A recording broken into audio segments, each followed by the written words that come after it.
Hello, kamusta kayo? Hope you're all doing well and welcome back to 1111 Pinoy Tarot. This is a general reading, not a one-to-one, so hindi po lahat ay makaka-resonate. However, you can check and watch your moon, rising, and Venus placements dahil minsan mas nakaka-resonate kayo doon. And nakakuha kayo ng mga dagdag na mensahe na para sa inyo. Please subscribe, like, comment, and share, and please tap the bell for notification from this channel. Maraming salamat sa inyo, Leo.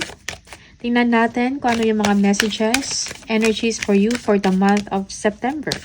Ano yung mga gabay for Leo for the month of September, please, Leo. Okay. Renewal. Okay. Self-assessment. May mga decision kayo na gagawin. Okay, regarding your life, path, or direction. Maybe something needs to close, no? Or to end. Maybe this is a relationship or trabaho. Parang it's time for you to take a new direction, no? Maybe new job. Okay? Bagong career to.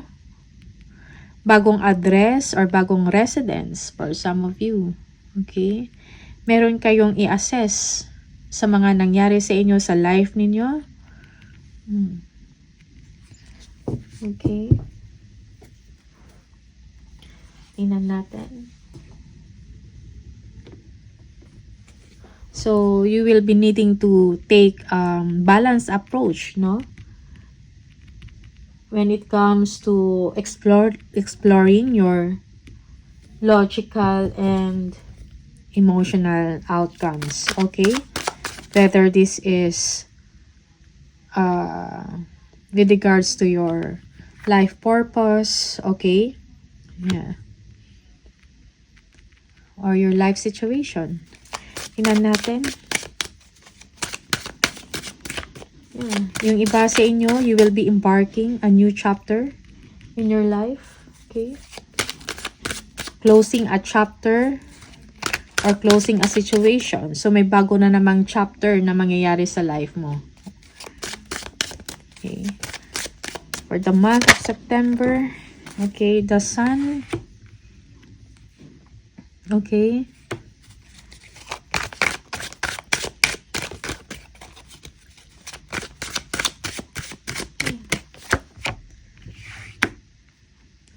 This is a card of action, no? You will be moving forward with your life. There will be vitality, no? Kasiglahan, kaliwanagan sa inyong sitwasyon. Magkakaroon din ng solusyon kung meron kayong mga problema, okay, or difficulties in life. Yeah, you will receive enlightenment in your situation. Pagkabuhay or yeah. Yung iba sa inyo, you will be receiving a award, no? Or a reward because of your hard work. Okay? Yeah. You will be receiving answers, no? Kung meron kayong mga katanungan in your situation, in your work, okay?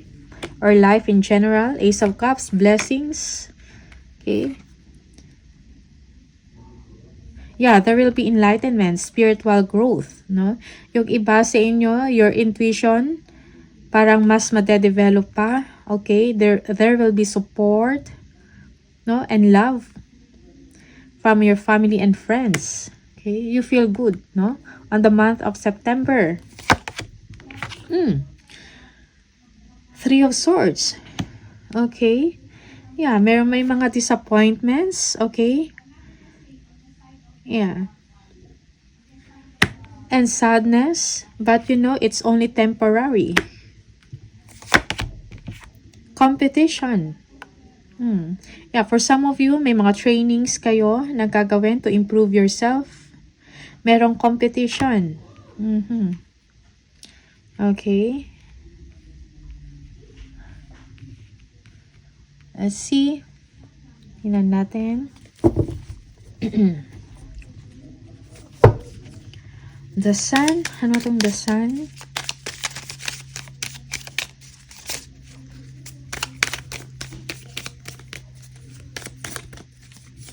Yeah, there will be, parang this is a period for you, no, of growth and productivity. The month of September. Yeah, Three of Wands, abundance, looking forward para sa future. Maybe you are waiting on something, no? Good things will come to you. Okay. Things are looking good for you when it comes to work, when it comes to your creativity, okay? You will be happy, no? Joy, blissful joy, no? That is well earned and well deserved. Yeah.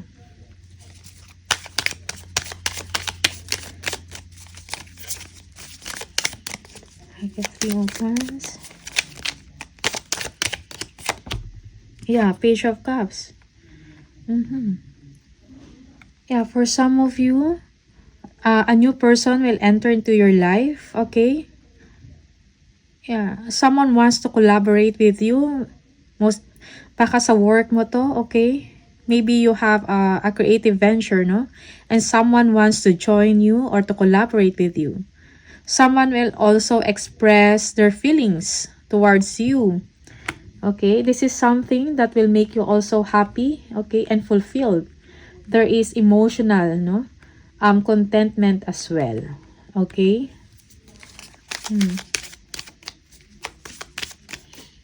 Yeah.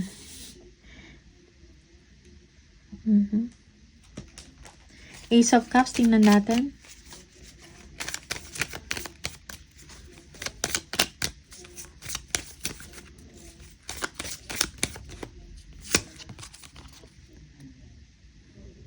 Two of Wands. Yeah, you're stepping into your power, no? There is a pursuit of goals. Meron kayong mga plano, but you are also well aware kung ano yung mga challenges, no? You will be preparing for it. Okay? Blessings will come to you. Okay?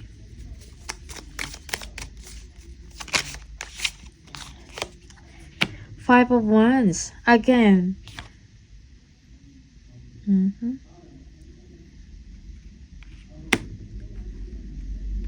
Yeah. For some of you, merong may mga challenges, no? But you will be able to overcome this. Okay? Yeah, for some, these are just nonsense or useless fighting or arguments. Okay? Na hindi mo kailangan pagtuunan ng pansin. So, choose your battles wisely. Okay?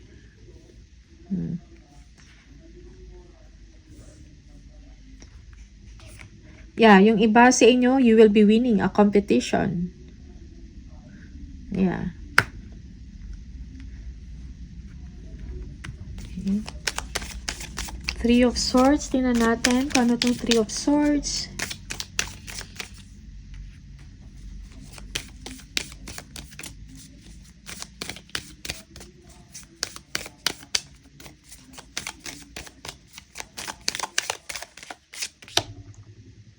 Knight of Pentacles.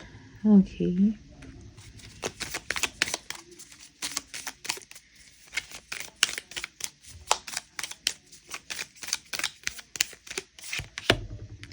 And the King of Wands. Okay.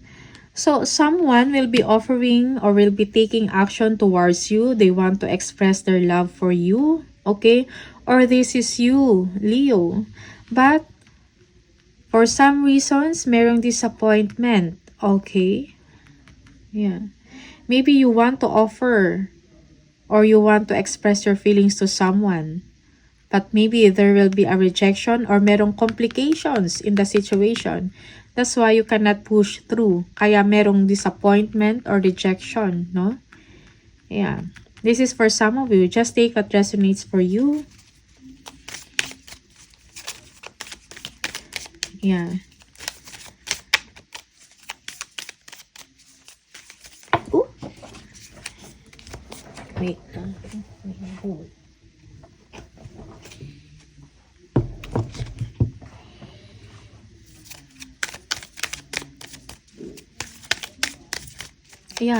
Yeah, for some of you, you are in love, okay? Or someone loves you, but then there is complications in the situation. Parang mahirap, no? Merong may problema. So, that's why it will cause heartbreak, Okay?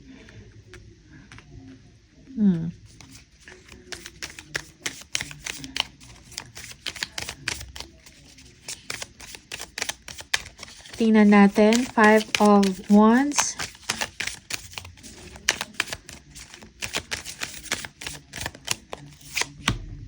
Five of Pentacles. Yeah, because of complications, you feel left out in the cold. Baka you will not be given attention, or this is you will not, parang hindi, tawag dito, merong magpaparamdam or merong may gusto sa'yo, but then, you are not interested. So, that's why, merong kalungkutan sa part ng taong ito. Okay? Because of rejection.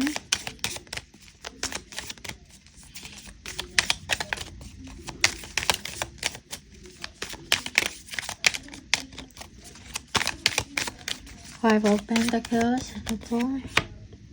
Five of Cups. Okay, so merong kalungkutan, sadness. Because you are not receiving attention, or you will not be giving attention to someone.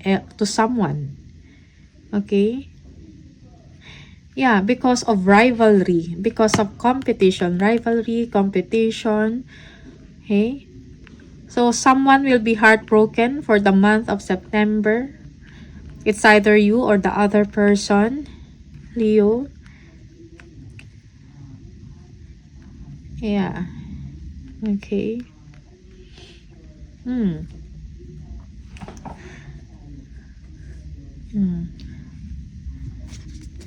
Tingnan natin.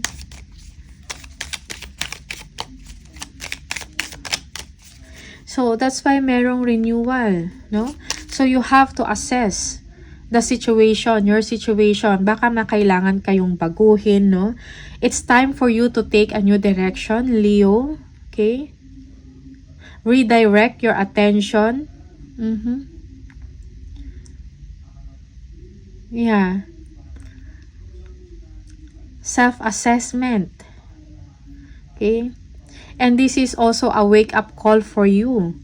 Because of these complications or rivalry na mangyayari, okay, or na nangyayari, okay, so assess what is best for you, kung ano yung tama mong gawin. So merong analysis, so there will be parang merong magsasara na chapter in your life, no, or magsasara na sitwasyon, so that you will be able to move forward, to grow, to expand, no, and to evolve. Okay. So, but when it comes to your career, when it comes to work, okay, there is vitality in you, no? Happiness and joy also when it comes sa kasaganahan, when it comes to abundance, okay? Yeah, when it comes to your work,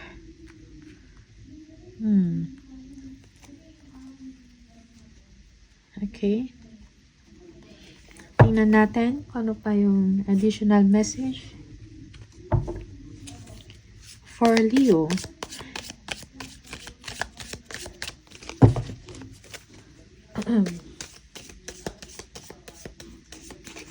Yeah.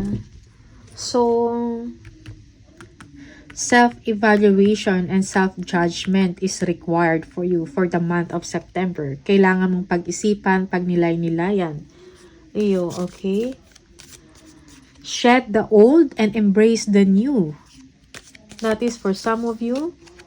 Yeah.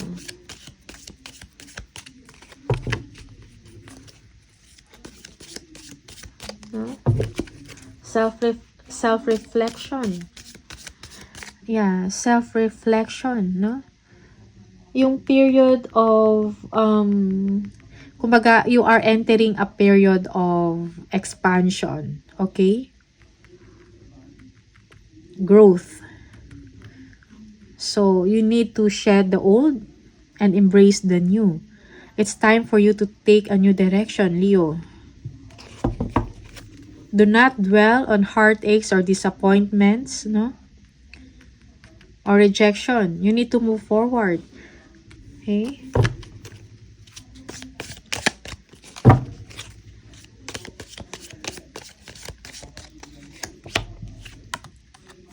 Chain of events that will affect your life. Okay, ano kaya to?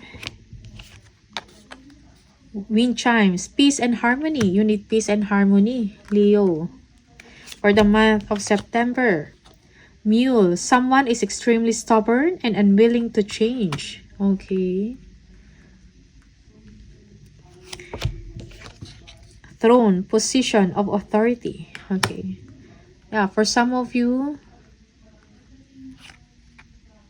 parang ikaw yung someone na may magandang posisyon sa isang trabaho. Okay, you have the power or you are a decision maker. You are a businessman or businesswoman. Okay, yeah, that is for some of you. Tingnan natin. Message from the Spirit. For Leo, please. Message for Leo. If it is meant to be, it will be. You won't have to force, convince, or worry over it. Let it flow, let it be, and let it come to you. You are attracting everything you need. Trust the timing of your life. Okay? Parang validation ng inyong reading. Okay, angel message for Leo, please.